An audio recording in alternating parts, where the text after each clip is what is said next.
Oruçlap gelip suyulatıp burada tavacağız. Felix istegan.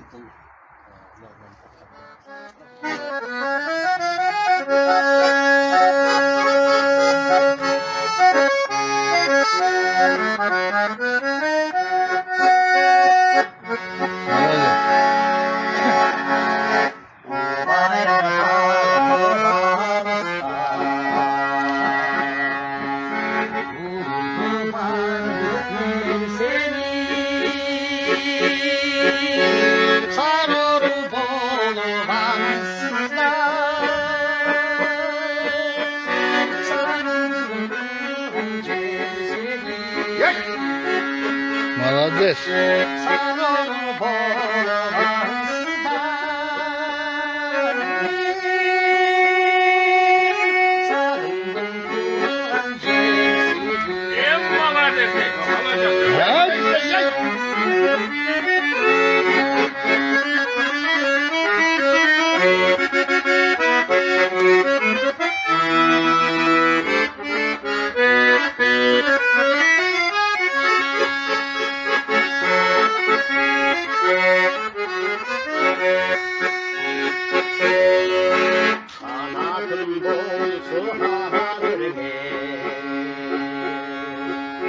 Kalkıla uçup geçsen de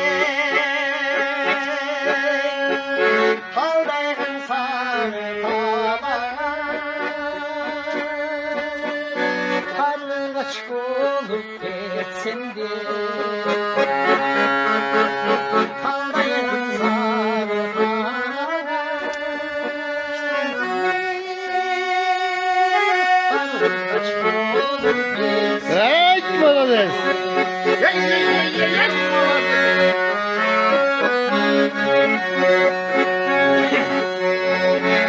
Oktasan yetişimde ağrıma çarpan kalana kıyılmay kalkırım salı Çıvay koy den sağala Çıvay kalkırım salı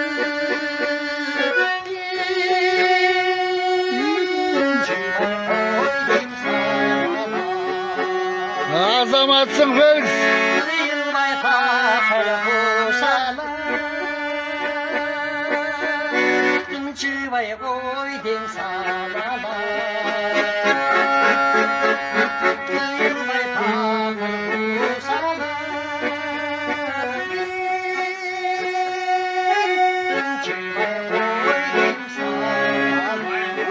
Azamatsın, azamatsın. Молодец.